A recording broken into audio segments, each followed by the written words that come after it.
Hi friends, உங்க எல்லாருக்கும் என்னுடைய அன்பான வணக்கம். இது ஷர்முலா பிராங்கோவின் நிதமும் நின்னை நினைத்து நாவல் பகுதி 18. வாசிப்பது ஷர்முலா பிராங்கோ. வாங்க ஃப்ரெண்ட்ஸ், தொடர்ந்து கதையை கேட்கலாம். அமுதா தனக்கான காலை உணவான கேழ்வரகு கூழை காய்ச்சி கொண்டிருக்கும் போது கதவு தட்டப்படும் ஓசை கேட்டது. அடுப்பை அப்படியே அணைத்து விட்டு வந்து கதவை திறந்தாள். கலவரமான முகத்தோடு வாசலில் நிற்கிறாள் நேற்று வரை தற்காலிகமாக கோயில் பூசாரியாக நியமிக்கப்பட்டிருந்த பாலநாகம்மா. வா நாகம்மா, அமுதவர்ஷினி உள்ளே அழைக்க உள்ளே வந்த பாலநாகம்மா கதவை சாத்தி தாழிட்டாள். என்னாச்சு? ஒரே பதற்றமா இருக்க? அமுதாக்கா உங்ககிட்ட கொஞ்சம் பேசணும். என்ன பேசணும் சொல்லுமா? பாயை எடுத்து விரித்தபடி கூறியவள் முதல்ல உட்காரு என்றாள். அவள் கீழே அமர அவள் அருகில் அமுதாவும் அமர்ந்தாள். சொல்லு, என்ன பேசணும்? அக்கா, முந்தானேத்து நைட்டு ஆசிரமத்திலிருந்து பெண் துறவி ஒருத்தர் எனக்கு துணைக்கு வந்தாங்க. வந்ததும் ஒரு கார்டு எடுத்து என்கிட்ட காட்டினாங்க. நான் மௌன விரதத்துல இருக்கேன், என்கிட்ட எதுவும் பேச வேண்டாம்னு அதுல எழுதி இருந்தது. நானும் அவங்க கிட்ட எதுவும் பேசல. 10 மணி ஆகும்போது 2 பேரும் பாயை விரிச்சு படுத்தோம். படுத்ததும் நான் தூங்கிட்டேன். அவங்க எப்ப தூங்குனாங்கன்னு எனக்கு தெரியல. எப்பவோ என் மேல ஏதோ ஊர்ற மாதிரி தோணிச்சு. நான் மெதுவா கண்ணை திறந்து பார்க்க முயற்சி செஞ்சேன். ஆனா என்னால கண்ணை திறக்க முடியல. கைய காலை கூட அசைக்க முடியல. ஆனாலும் சிரமப்பட்டு கண்ணை திறக்க முயற்சி பண்ணிட்டே இருந்தேன். அப்பதான் என்னுடைய உதட்டுல கழுத்துல எல்லாம் யாரோ முத்தம் கொடுக்கற மாதிரி இருந்தது. ரொம்ப சிரமப்பட்டு கண்ணை திறக்க முயற்சி செஞ்சேன். பாதிதான் திறக்க முடிஞ்சது. அந்த பெண் துறவி என் பக்கத்திலேயே படுத்திருந்தாங்க. என்னுடைய உடம்புல ஒட்டு துணி கூட இருக்கல. ஷாக் ஆயிட்டேன். என்ன பண்றதுன்னு எனக்கு புரியல. அந்த பெண் துறவி என்னுடைய உடம்புல எங்கெங்கயோ முத்தம் கொடுத்தாங்க. என்னை கட்டி பிடிச்சாங்க. இன்னும் ஏதேதோ பண்ணாங்கக்கா. சொல்லவே நான் கூசுது. ஆனா என்னால அவங்களை தடுக்கணும்னு எனக்கு தோணிச்சு. ஆனா என்னால எதுவும் செய்ய முடியல. முதல்ல பாதி திறந்த கண்களை அதுக்கப்புறம் திறக்கவே முடியல. எனக்கு தூக்கம் வர்ற மாதிரியே இருந்தது. அப்படியே கண்ணை மூடி படுத்திருந்தேன். அவங்களுடைய வருடலும் அணைப்பும் முத்தமும் என்னுடைய உணர்ச்சிகளையும் தூண்டிச்சு. ஏதோ ஒரு ஆனந்த போதை. தப்புன்னு தெரியுது, ஆனா தடுக்க முடியல. அவங்க என்ன என்னென்னவோ செஞ்சாங்க. அவங்க என்ன தூக்கி அவங்க மடியில படுக்க வைக்கும் போதுதான் அவங்க பொம்பளையான்னு எனக்கு சந்தேகமே வந்தது.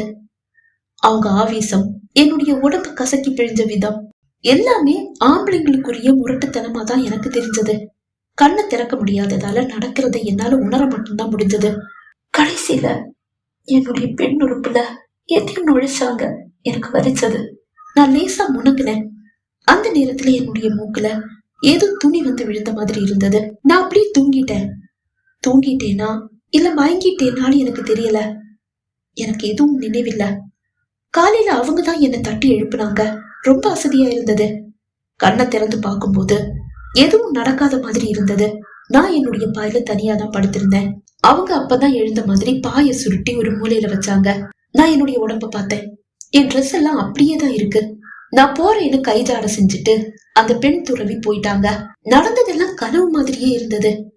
குளிக்கிறதுக்காக பாத்ரூம்குள்ள போனேன். அப்பதான் நடந்தது கனவில்ல, உண்மைன்னு புரிஞ்சது. என்னுடைய உடம்புல எல்லாம் நகைக்கீரல்கள், சின்ன சின்ன காயங்கள் எல்லாமே இருந்தது. என்கிட்ட அந்த பெண் துறவி அத்துமீறி நடந்துகிட்டாங்க. அவங்க பெண் தானாலும் எனக்கு சந்தேகமா இருக்கு. நான் கற்பழிக்கப்பட்ட மாதிரி எனக்கு தோணுதுக்கா. பாலநாகம்மா அழ ஆரம்பித்தாள். அவள் கற்பழிக்கப்பட்டுதான் இருக்கிறாள். அதை பாலநாகம்மாவிடம் கூற முடியுமா என்ன? ஏதும் தவறான முடிவுக்கு வந்துவிட்டால் என்ன செய்வது? கலைச்செல்வி எப்படி கர்ப்பமானாள் என்பதற்கான விடையும் கிடைத்து விட்டது. இவை அனைத்தும் கௌதமின் வேலையாக தான் இருக்க வேண்டும். பெண் துறவி போல் வேடமணிந்து வந்திருக்கிறான். கலைச்செல்வியை மயக்கி அவளோடு உறவு கொண்டிருக்கிறான். பாலநாகம்மாவையும் மயக்கமடைய செய்திருக்கிறான். ஆனால் அவள் நன்றாக மயங்கவில்லை. நாளை தனக்கும் இதே நிலைதான் வரப்போகிறது. அதர்வா அருகில் இருப்பது பலமே. ஆனாலும் அந்த கௌதமுக்கு பயந்தே ஆக வேண்டும். இப்போது பாலநாகம்மாவை சமாதானம் செய்து அவளது வீட்டிற்கு அனுப்ப வேண்டும் அல்லவா? ஏய் பாலா, உன்னை யாரும் கற்பழிக்கல. ஒருவேளை அந்த பெண் துறவி உன்கிட்ட கொஞ்சம் எசகு பிசகா நடந்திருந்தா கூட அவங்களால எப்படி உன்னை கற்பழிக்க முடியும்? நீயா ஏன் நீ கற்பழிக்கப்பட்டதா நினைச்சுக்கிற? இங்க பாரு, உனக்கு எதுவும் ஆகல. நீ தைரியமா வீட்டுக்கு போ. அக்கா, நான் இந்த விஷயத்த வீட்டுல யார்கிட்டயும் சொல்லல. நடந்தது சொன்னா அப்பா அம்மா பயந்துடுவாங்க. ஆனா உங்ககிட்ட சொல்லணும்னு தோணிச்சு. ஏன்னா என் இடத்துல இப்ப நீங்க தான் இருக்கீங்க. உங்களுக்கும் இதே மாதிரி நடக்க வாய்ப்பு இருக்கு. நீங்க எச்சரிக்கையா இருங்க. மௌன விரதம்னு சொல்லிட்டு ஏதாவது பெண் துறவி வந்தா கொஞ்சம் கவனமா இருங்க. என் கூட நைட்டு படுக்க வந்ததுல யாரும் மௌன விரதம்னு சொன்னதில்ல. முந்தா நேத்து வந்த அந்த பெண் துறவி மட்டும்தான் மௌன விரதம்னு சொல்லி கார்ட்ல எழுதி காமிச்சாங்க. அவங்கதான் என்கிட்ட தப்பாவும் நடந்துகிட்டாங்க. அவங்கள பார்த்து அவனுக்கு அடையாளம் தெரியுமா? தெரியும். ஆனா ஆசிரமத்துல அப்படி ஒரு பெண் துறவிய பார்த்த ஞாபகமே எனக்கு இல்ல. நல்ல ஹைட்டா வேற இருந்தாங்கக்கா. அப்படியா? சரி, நீ பயப்பட வேண்டிய அவசியம் இல்ல. நீ வீட்டுக்கு போ. அக்கா பத்திரம். நான் பாத்துக்கிறேன். சரிக்கா என்று கூறி பால் நாகம்மா விடை பெற்றாள். ஆனால் அமுதாவின் உடல் நடுங்கிக் கொண்டிருந்தது. புனிதமான துறவரத்தை ஏற்றுக்கொண்டு கடவுளுக்கு சேவை செய்யும் பெண்களை இப்படி தன் காம இச்சைக்கு பயன்படுத்திக் கொள்ளும் இவனை எல்லாம் எப்படி சும்மா விடுவது? அவள் மனம் அவனை கொன்றுவிட துடித்தது. காலையிலிருந்து கொலை பட்டணி, பசிக்கிறது. காய்ச்சிய கூழை குடித்துவிட்டு உடனே ஆசிரமம் புறப்பட்டாள். குரு சிவனடியாரை கண்டு அவரை எச்சரிக்க வேண்டும்.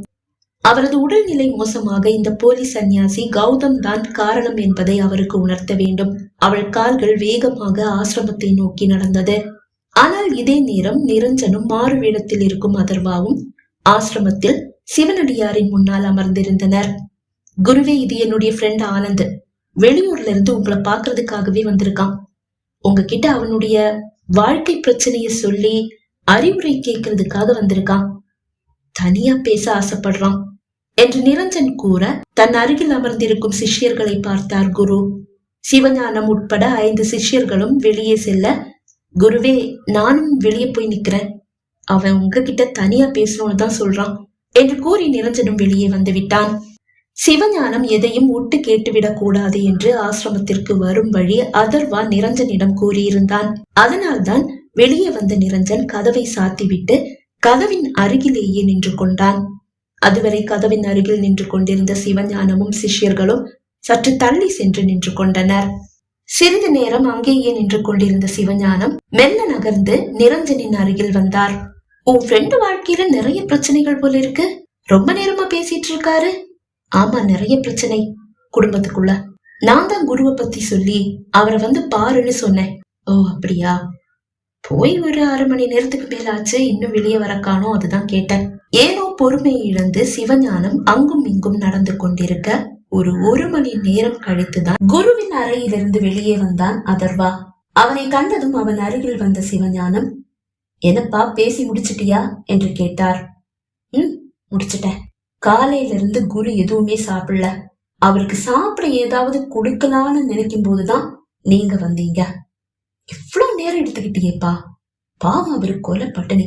நான் போய் அவருக்கு சாப்பிட ஏதாவது எடுத்துட்டு வரேன் என்று கூறி சிவஞானம் அங்கிருந்து நகர சிஷ்யர்கள் குருவின் அறைக்கு சென்றனர். நிரஞ்சன் அதர்வா இருவரும் ஒருவரை ஒருவர் பார்த்து சிரித்தபடியே அங்கிருந்து மெதுவாக நடக்க ஆரம்பித்தனர். அதோ அவர்களின் எதிரில் நடந்து வருகிறாள் அமுதா. அவளை கண்டதும் இருவரும் அப்படியே நிற்க அவர்கள் அருகில் வந்த அமுதா, நீங்க என்ன இங்க என்று கேட்டாள். குருவை எச்சரிச்சுட்டு போலான்னு வந்தோம். அப்படியா? நான் கூட குருவை எச்சரிச்சுட்டு போலான்னு தான் வந்தேன். நீங்க எல்லா விஷயத்தையும் சொல்லிட்டீங்களா? சொல்லிட்டேன். அப்ப சரி, நான் குருவை பார்க்க வேண்டிய அவசியம் இல்லைல்ல? நீ குருவை பார்க்க வேண்டிய அவசியம் இல்லதான். ஆனா இவ்வளவு தூரம் வந்துட்டு நீ திரும்பி போனா உன்னை ஏன் பார்த்துட்டு போற சிவஞானத்துக்கு சந்தேகம் வந்துடாதா? வந்ததும் வந்துட்ட, போய் குருவை பார்த்துட்டே வந்துடு. அதர்வா கூற சரி என்றவள் குருவின் குடிசையை நோக்கி நடந்தாள். அமுதாவை கண்டதும் முகமலர்ந்த குரு, வாம்மா வா என்று வரவேற்றார். அவளுக்கு ஒரு இருக்கையை காட்ட அவள் அதில் அமர்ந்தாள். என்னம்மா, என்ன விஷயமா வந்திருக்க என்று புன்னகையோடு அவர் கேட்க, உங்க ஆசிய வாங்கதான் குருவே என்று மிகவும் பணிவாக அவள் கூற, அது உனக்கு எப்பவும் உண்டு. ஏதாவது சாப்பிட்டியாமா? கூழ் குடிச்சிட்டு தான் வந்தேன். எனக்கும் இன்னைக்கு கூழ் தான் என்று அவர் கூற 2 மண் பாத்திரங்களில் கூழோடு வந்தார் சிவஞானம். என்ன சிவஞானம், நீ இன்னும் சாப்பிடலையா? குரு அன்போடு கேட்க, இல்ல குருவே, நீங்க சாப்பிடாம என்னைக்காவது நான் சாப்பிட்டு இருக்கேனா? நீங்க எல்லாம் சாப்பிட்டீங்களா? மற்ற சிஷ்யர்களை பார்த்து குரு கேட்க, நாங்க சாப்பிட்டோம் குருவே. சிவஞானம், நான் உன்கிட்ட எத்தனை தடவை சொல்லியிருக்கேன், எனக்கு பசிக்கும் போது நான் கேட்டு வாங்கி சாப்பிட்டுக்கிறேன். உங்களுக்கு பசிக்கும் போது நீங்க சாப்பிடுங்க. எதுக்காக எனக்காக உங்க வயிறை காய போடுறீங்க? கோழை கையில் வாங்கி கொண்ட குரு, எனக்கு ஒரு சின்ன உதவி பண்றியா சிவஞானம் என்று கேட்டார். என்ன குருவே, சொல்லுங்க. மிகவும் பணிவோடு அவர் கேட்க, இன்னைக்கு என்னன்னு தெரியல, குடிசையில ரொம்ப சூடா இருக்கு. வீச ஒரு விசிறி கிடைச்சா நல்லா இருக்கும். இதோ குருவே, எடுத்துட்டு வந்துடுறேன். சிவஞானம் கையில் இருந்த கூழ் பாத்திரத்தை கீழே வைத்துவிட்டு அங்கிருந்து செல்ல, குரு தன் கையில் இருந்த கூழ் பாத்திரத்தை அமுதாவிடம் கொடுத்தார். என்னுடைய அருமை சிஷ்யன் சிவஞானத்துடைய வேலையை பாத்தியாமா? அவனுக்கு குடிக்க கொஞ்சம் கூழ் எடுத்துட்டு வந்திருக்கான். எனக்கு நிறைய வச்சிருக்கான். இத அவனுக்கு வச்சிடு. அவனுடைய கூழை எனக்கு கொடு. அவர் கூறியதை கேட்டு சிரித்தவள் அவரது கூழ் பாத்திரத்தை வாங்கி கீழே வைத்துவிட்டு சிவஞானத்தின் கூழ் பாத்திரத்தை எடுத்து அவரிடம் கொடுத்தாள். கூழை சுவைத்து பருகிய குரு தன் சிஷ்யர்களை பார்த்தார். இனிமே சிவஞானம் எனக்கு சாப்பாடு கொண்டு வரும்போது அவனுக்கு தெரியாம அவனுடைய சாப்பாட எனக்கும், ஏன் சாப்பாட அவனுக்கும் கொடுத்துருங்க. சாப்பாட மாத்தி வைக்கிறது தெரிஞ்சுக்கிட்டா அவன் வருத்தப்படுவான். அதனால அவனுக்கு தெரியாம இதை நீங்க செய்யுங்க என்று கூற, சரி குருவே, நாங்க அப்படியே செய்றோம். விசிறியோடு வந்த சிவஞானம் அதை ஒரு சிஷ்யனின் கையில் கொடுத்துவிட்டு தன் கூழ் பாத்திரத்தை எடுத்து குடிக்க ஆரம்பித்தார். பகுதி 18 நிறைவடைந்தது. பகுதி 19 உங்களை சந்திக்கும் வரை விடைபெறுகிறேன். நன்றி, வணக்கம்.